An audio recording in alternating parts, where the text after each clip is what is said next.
Hi, this is PatZi with a Z.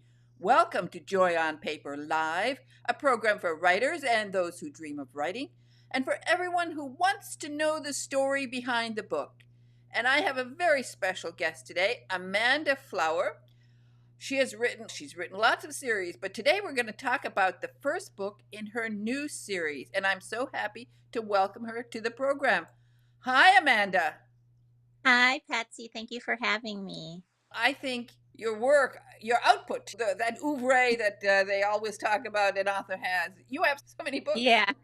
So we could talk for hours and hours, but we're going to concentrate today on your newest release, which is hmm just a delightful book. It is absolutely wonderful. And Thank. there it is. It's To Slip the Bonds of Earth. And it's the first book in what is definitely a riveting mystery. And let's talk about it because this is so wonderful. I just want to show people a picture of the cover because I Okay. like them to see that. And then here it is, To Slip the Bonds of Earth, and it is the Katharine Wright series. And to call it a riveting mystery based on a true story is an understatement because it is just so good. Oh, thank you so much. So, where do you start with a little, maybe give a little bit of your background because I don't know, you've written so much. And then like that wasn't enough, you have to come out with a new series. I have over 50 novels published. My first novel came out in 2010, and I'm a mystery author, but I write across the subgenre of mystery. So I've written lots of cozy mysteries, Amish mysteries, private eye mysteries, magical mysteries, and now I am concentrating on historical, which is where To Slip the Bonds of Earth is. I've always been a history buff and I've always wanted to write historical. I'm just glad I have the opportunity. Just going to show people your other series that we're going to have you on for another program. And this is the Emily Dickinson series, which I love. Oh, And thank you. it's just fantastic. And there are three books in that series now, although probably you're writing another one. you're, you keep busy. Yeah, the third one, I Died for Beauty, comes out in February. Yeah, so that's going to be the next one. And it's already winning all sorts of praises, I think. It's just fantastic. I find an author who's so prolific and who writes so well, I get so thrilled with it. So, this one, tell us how you came out with the idea for a story about someone that people don't know. A historical, you're looking for a historical character that people don't know a lot about. And tell us about this. Yeah, so I had written the Emily Dickinson mystery, the first book, because I could not stop for death, and it did very well. So my publisher asked me if I had another historical mystery idea. I've spent most of my life embroiled in Emily Dickinson. I just adore her. So that's how I ended up writing about her. But for the second mystery series, I wanted a lesser known woman that was from Ohio, where I live. So I just started searching and I discovered that the Wright brothers had a sister that was super involved in their success. Katharine Wright. She ran the bicycle shop when they were in Kitty Hawk trying to fly. She And eventually, here's the bicycle shop. yeah, she eventually left her teaching job to become their social secretary. In 1908, she went with them to Europe and taught herself French to help them sell their airplane to the French. So she was just extremely involved in their success. And there's not a whole lot of mention of her, although that's starting to change. When you go to different museums now, there's usually like a little display that acknowledges Catherine, but probably 20 years ago, there was no acknowledgement of her, like even at larger museums or anything like that. So you get this idea for, and you find the character, and there's a lot that goes into it because now you have to do the research. So tell us Mhm. a little bit about the Wright brothers themselves, and then we'll talk a little bit about their first flight. Yeah, because I'm from Ohio and the Wright brothers are from Ohio. They're like part of Ohio lore. Like on our license plate, it says first in flight. And obviously, the state is super proud of them. I know North Carolina is proud of them as well, but No. they never consider themselves North Carolinians. They were only there for a few weeks out of the year for maybe 3 or 4 years. They're from Dayton, Ohio, and they lived in Dayton their whole lives. So, of the two brothers, Wilbur is the older one, and he's the one without the mustache, the clean shaven brother. And he is more of a businessman. He really, once they had an airplane, managed the selling and the business and the lawsuits because a lot of people would challenge their patent, that sort of thing. And then uh, Orville is the younger brother. He's the one with the very noticeable mustache, and he was a little bit more flashy than Wilbur. Like he liked to dress sharp, he wore argyle socks, and he was what they called a tinker. He was always fiddling with something, always building something. He actually, when he passed away in 1948, he was at his lab. He had a lab in Dayton, Ohio at the time, and he was trying to fix a doorbell he was tinkering with and he died. Yeah, so they made a great team because they were both mechanical, but one was stronger in that regard and the other one was stronger at business. And they both were very good at flying once they figured it out. It's hard when you mentioned that he passed away in 1948, from the day that they made this historic flight, which is very interesting. He saw their dream. He saw it all through world. He must have been like seeing these planes, all these planes that came from what they did. Yeah, I think it's so fascinating because they flew for the first time on December 17th, 1903. And sadly, Wilbur died in 1912. He was only 45. He was very young.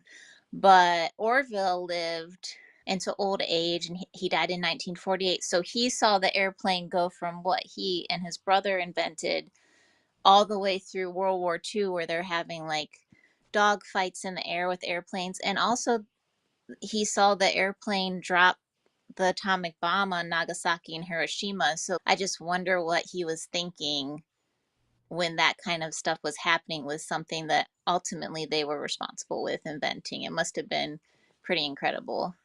And when we look back at it and people think, yeah, it's still hard to imagine. The flight was 12 seconds. It was, Hmm. and it was, of course, in Kitty Hawk, North Carolina. And the name of the place actually was Kill Devil Hills, which I would have thought was rather ominous myself. Yeah, I think they actually flew for 59 seconds was their longest flight that day. And yes, the place is called Kill Devil Hills, but they always referred it to in all their letters to as Kitty Hawk. When they were in the Outer Banks, it's not what of the Outer Banks now, which is like a vacation spot or resort area. It was very primitive. People lived in shanties. It was hard to get the mail. There was so many mosquitoes. It was incredibly hot, but they chose that spot because they wrote to the Smithsonian when they knew they wanted to do this, and they said, "Where's the best place to test a flying machine where there's enough wind to support the machine and you can have a soft landing?" So the Smithsonian suggested the Outer Banks because of the sand, and then the wind there, if you've ever been there, is very intense. That's how they picked it. Wow. Wow. So, did you go there for this research? I've been there before, but I did not go there specifically to research this book. For the most part, it takes place, since Katherine is the protagonist, it takes place in Dayton. The novel begins on the day they flew. The boys sent a telegram back to Katherine and their father, Bishop Wright. So the book opens with in the first chapter, Catherine getting the telegram. And then what happened in real life, since it was December 17th, the boys came home for Christmas. So the mystery is set around Christmas time, and it's surrounded by their fear of people figuring out before their patent is approved by the US government how they figured out flying, which was they were the first to figure out the concept of wing warping to stay aloft. And that's really how they were successful when so many others failed.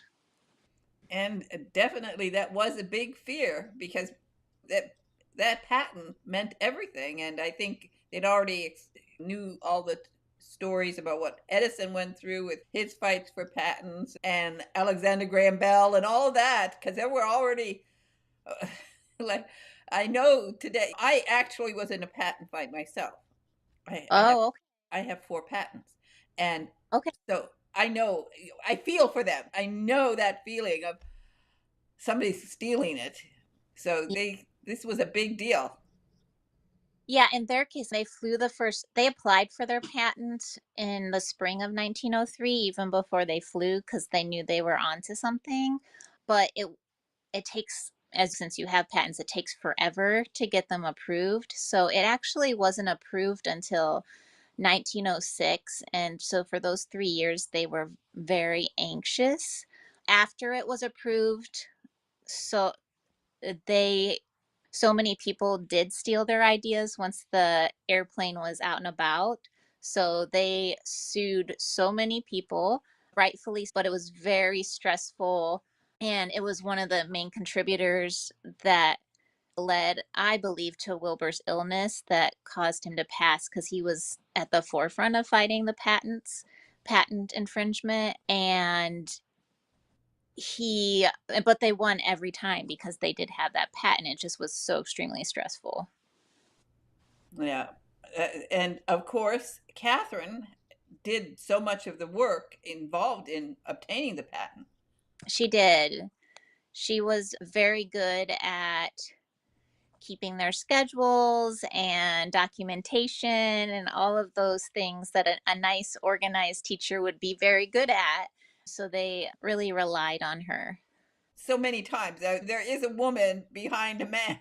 It's true in so many cases. There is some woman helping them along, and in this case, she devoted her life really to her brothers, and she obviously adored them.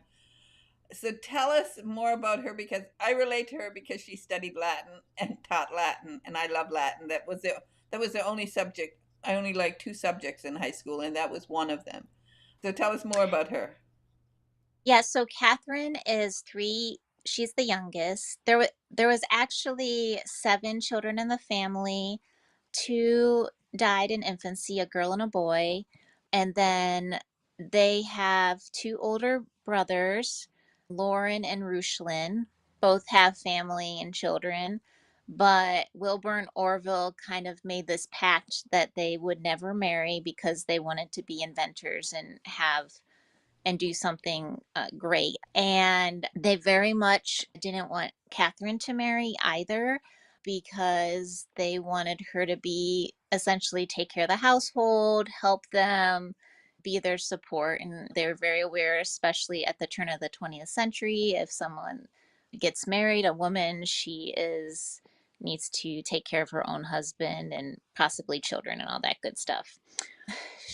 Even though, and her father, Bishop Wright, lived with them as well. So she took care of those 3 men.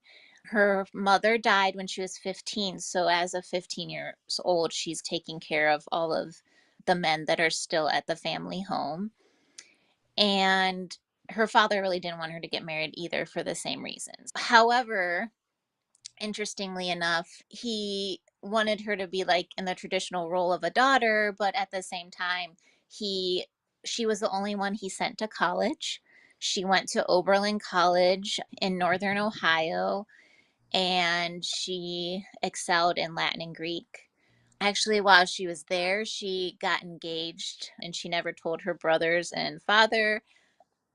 She ended up ending that engagement And then she came back to Dayton and got a Latin teaching job. She very much also wanted to teach Greek, but the school wouldn't allow her to because she was a woman. They thought it was too high level for her, which really steamed her. She is a very spunky and very outspoken. What I feel blessed as a writer is that her letters, not just her brother's letters, but letters she wrote to her brothers and her father, are all at the Library of Congress. They saved all those things. Obviously, when the Wright brothers were such historical importance to not just Ohio, but the United States, they needed to preserve their documentation papers, and they did all the family papers, including her father's journal that he kept every day. And they digitized it, so I can just go on the Library of Congress.gov and search for Katherine's letters. And that really helped me get her spunk and her voice and what she really, so that was a wonderful blessing.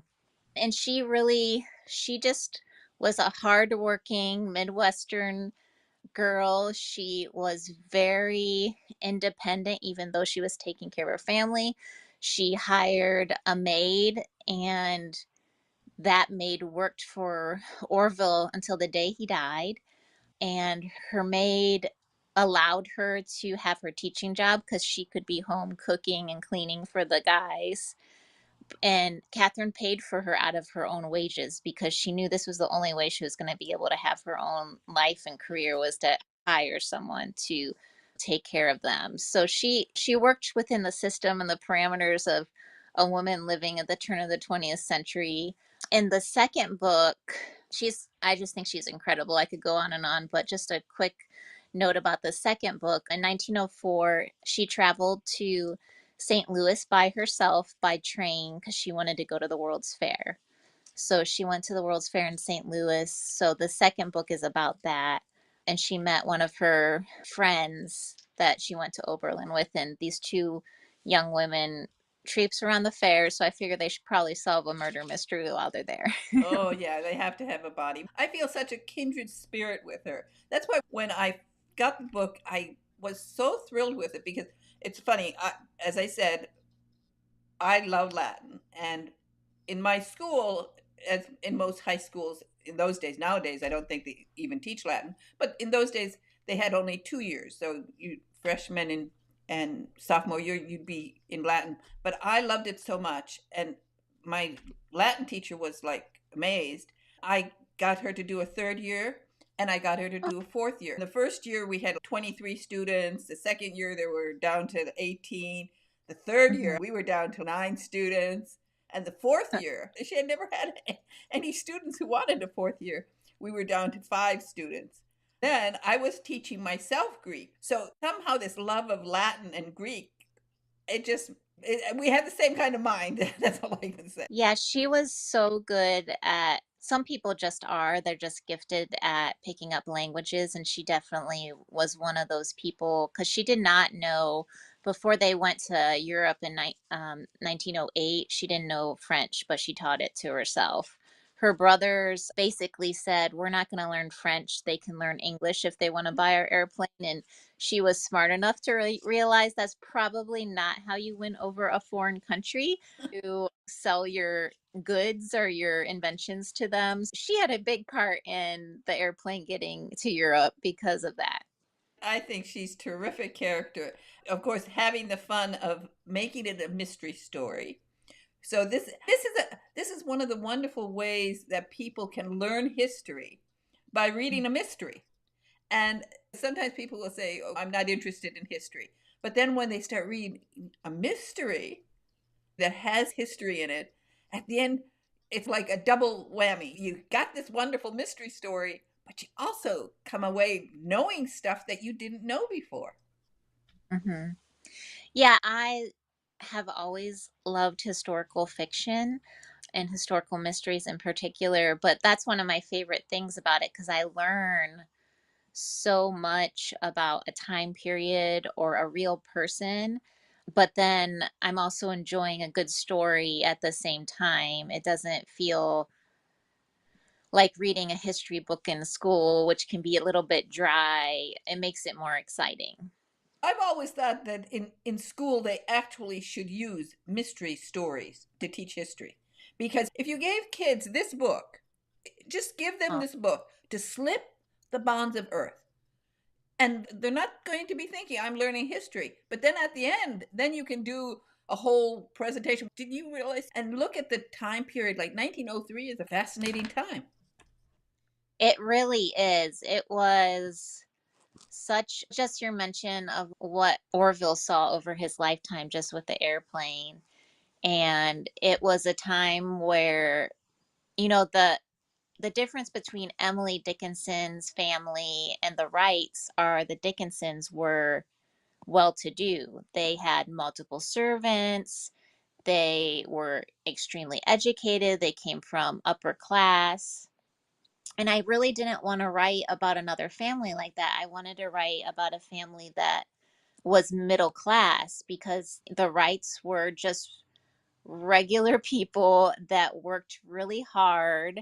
And around 1903, in the turn of the 20th century, regular people that worked really hard could make a huge name for themselves. In 1855, when the Emily Dickinson books were written, that it was a little bit different. There was a lot more challenges societally to break out of your socioeconomic level that you were born into. So I thought that was really fascinating, and the Wrights definitely made the most of it for sure.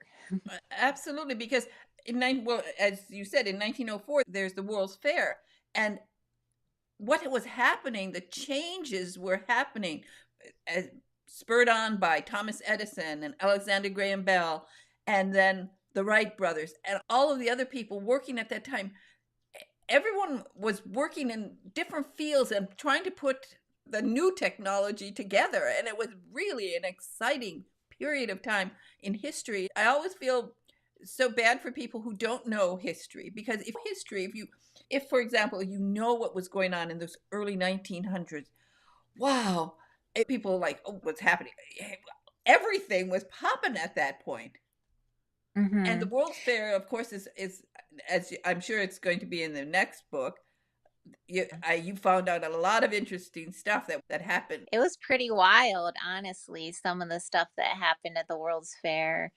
And there was so much that I really had to pick and choose what I put in the book because it was just I mean, it could be its own 5 book series just about all the crazy stuff that happened at the World's Fair. So I'm really looking forward to people seeing that book. And then just, what I think about a lot is with the advent of the internet and cell phones and stuff, people are like, oh, the world is like changing so fast. If you think about 20 years ago, it was so different. Yes, obviously that's true, but it's nothing compared to going from horse and buggy to everyone having an automobile in their house. It's nothing like going from the only way you can communicate is letters or telegram to having a landline telephone in your house or in your store or whatever. And that's what the people that lived at the turn of the 20th century were going through, or like going just the Wright brothers themselves going from no one can fly at all to by 1905 they have a practical airplane that they could fly for hours at a time, and they would fly it over Dayton and people would come out and sit in fields and just watch them in awe. I know the world's changing fast now, but I feel like people can't really, if they don't know history, don't put it in perspective of what people in the early 20th century saw. Yeah, we're very blasé. An airplane in the sky. That's so. What's the big deal about Right, that? But at that right. time, the excitement people felt, just that it stayed up there. Like, how does it stay up there? Yeah, yeah. People initially, when the Wright brothers flew for this first time, and I talk about it in the beginning of the book, they told Catherine to tell their older brother Lauren to notify the press. They flew, and the press wrote some very I guess, passive aggressive articles about it. There wasn't a lot of faith in the fact it actually happened, and they would get details wrong and things like that. And it really wasn't until 1905, 1906 that they really started getting like the national attention. There was a man that lived in Medina, Ohio, that he actually had a beekeeping newspaper, which is odd, but he wrote an article about the Wright brothers, and that kind of led to people paying more attention to them. At the same time, since their patent wasn't approved until 1906, they weren't really out there coming say, look at us, because there was that constant fear that if someone came and watched them at Huffman Prairie, which is where they flew all the time after they no longer went to North Carolina, Huffman Prairie is where the Wright Patterson Air Force Base is today. And you can go on the Air Force Base and see where they did their practice flights. And they didn't want to get a lot of attention because they were afraid someone that actually understood what they were doing could figure out how are they staying aloft. And then before the patent's approved, there's not a lot they could do to protect their ideas. So after 1906, I think they took a big sigh of relief, and now we're going to try to sell the airplane because we can put it out there.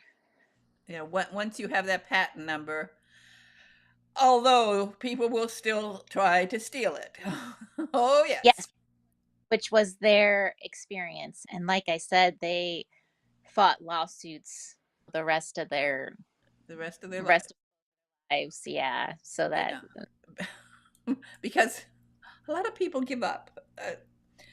You, mhm. you can just take so much of it when you're involved in lawsuits. Let's talk a little bit about the actual idea for the mystery. You had to come out with this is a fun part of being a writer. Isn't it wonderful?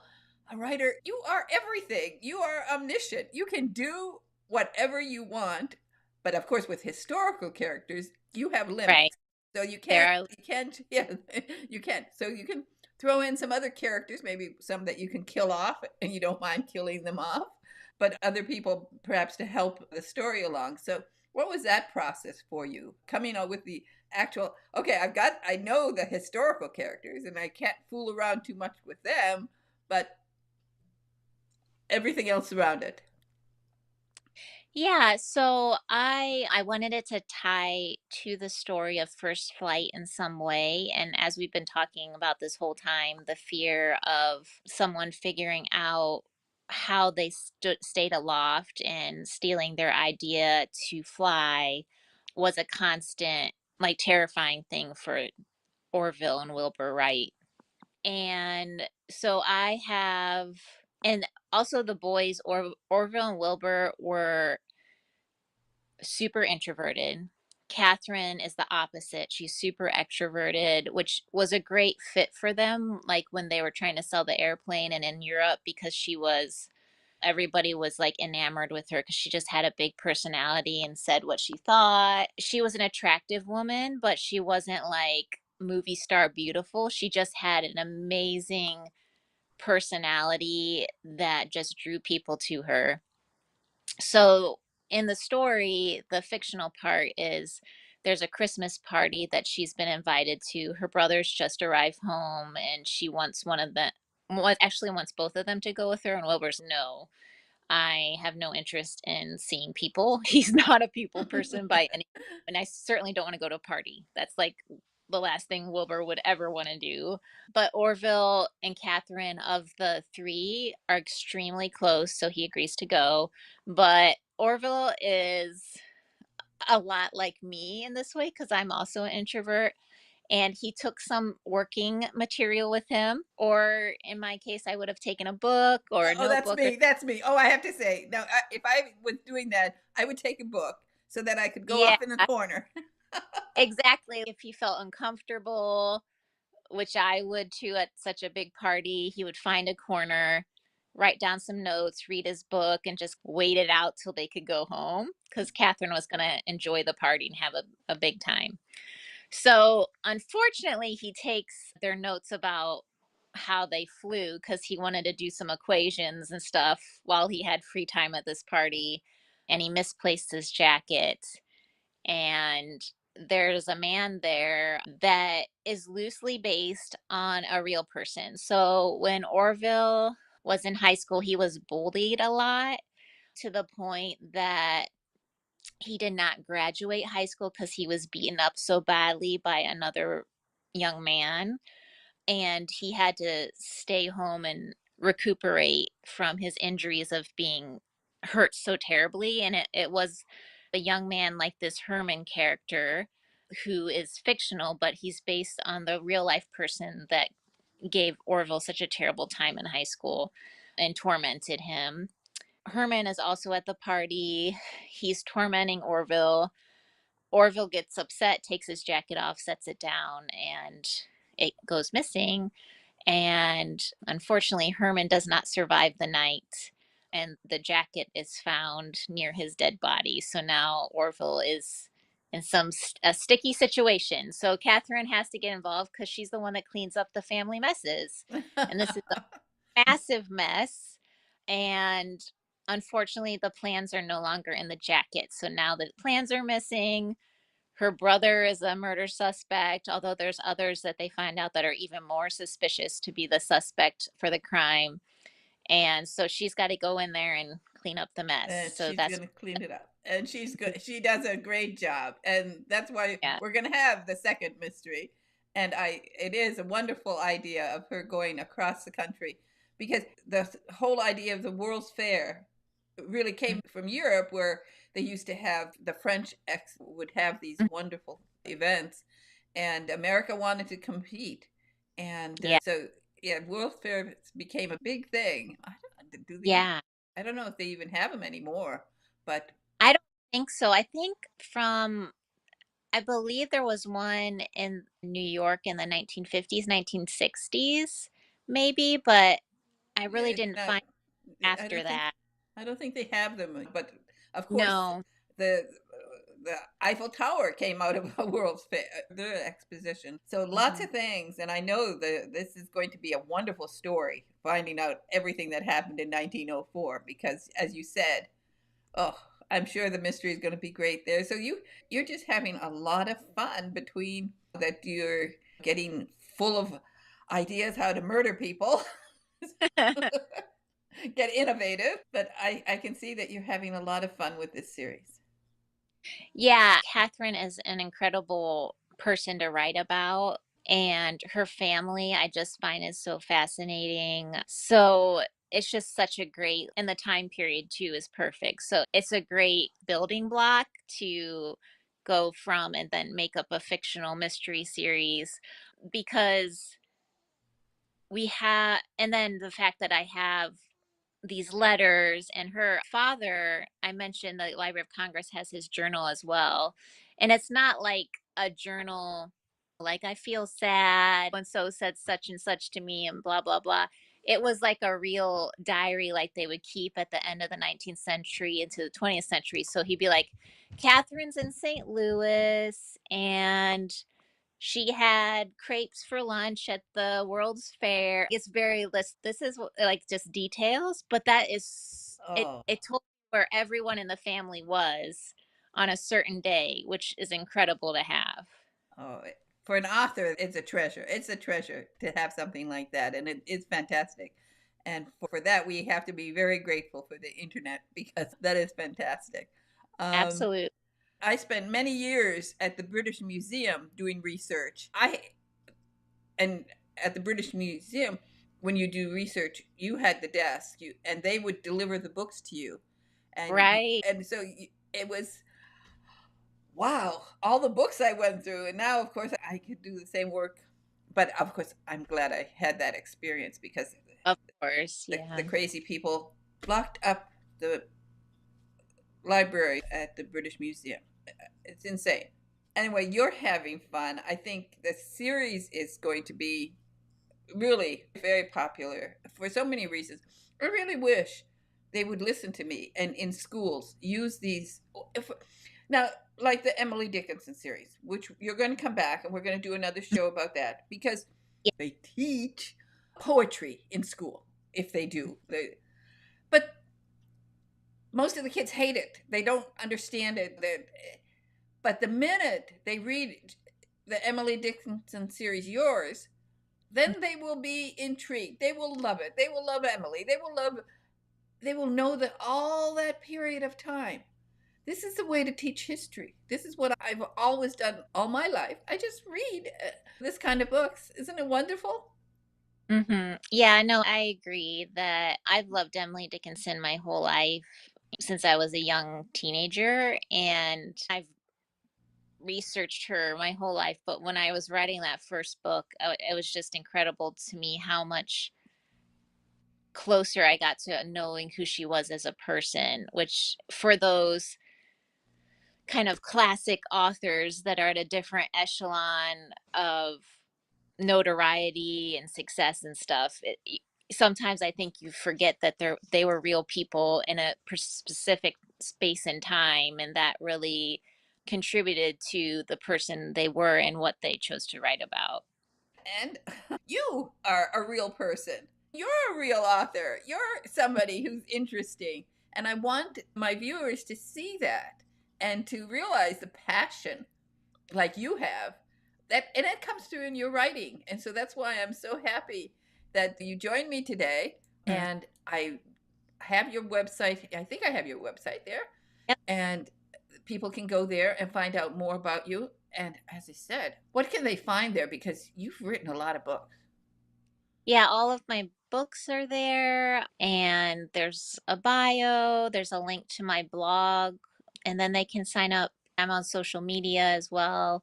My husband and I have a farm, so I post a lot about our farm, and you can sign up for my email newsletter, which I send the first week of every month, and include a free recipe and then book news, but also just like personal notes of what's going on in my life. Definitely, everyone, you should go there. And I'm going to show you one more time the Emily Dickinson series. And the first one is Because I Could Not Stop for Death. And then I Heard a Fly Buzz When I Died. And then one that's going to be coming out, I Died for Beauty. And I know that this is going to be we're going to have lots of fun talking about it, because I've been an admirer of Emily Dickinson since I was a child. I read poetry every day. I love poetry. And usually poets have a very difficult time finding any place to go to do an interview, modern day poets. And I'm the only radio program where I have poets on and I have them read their poetry. So we're going to have lots of fun talking about that. Thank you so much for joining me today. And in between, you're running a farm. Like that's, Yeah. just a little side hobby. Little side hustle, yeah. Yeah, is that all you do? Do you feed the chickens or It's more of a hobby farm, so we don't sell any of our produce or anything, but we have a little cat rescue out there. So we don't have, the only animals we have are cats, but yeah, I love it. Okay. Again, Amanda Flower, I think you're terrific. The new series is going to be a big hit. And everyone, you can get this book. It's online. Again, thank you so much for joining me, Amanda. You are an amazing author, and you're real. You're not AI.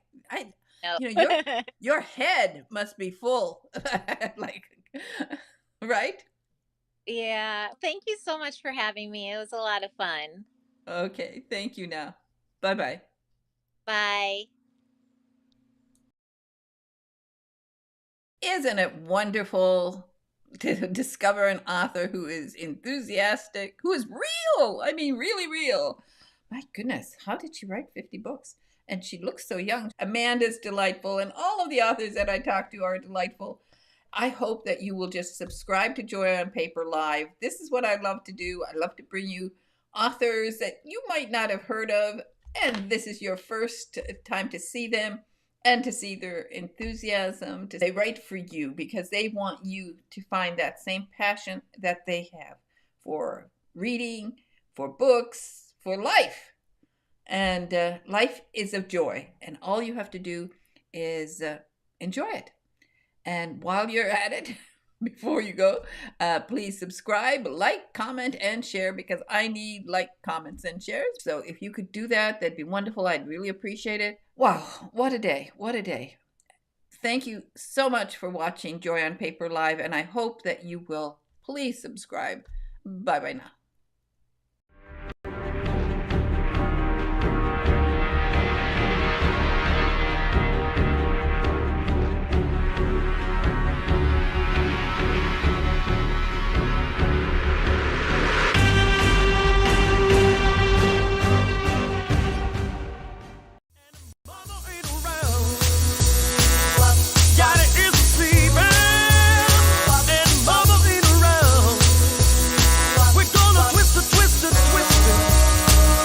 Turn the house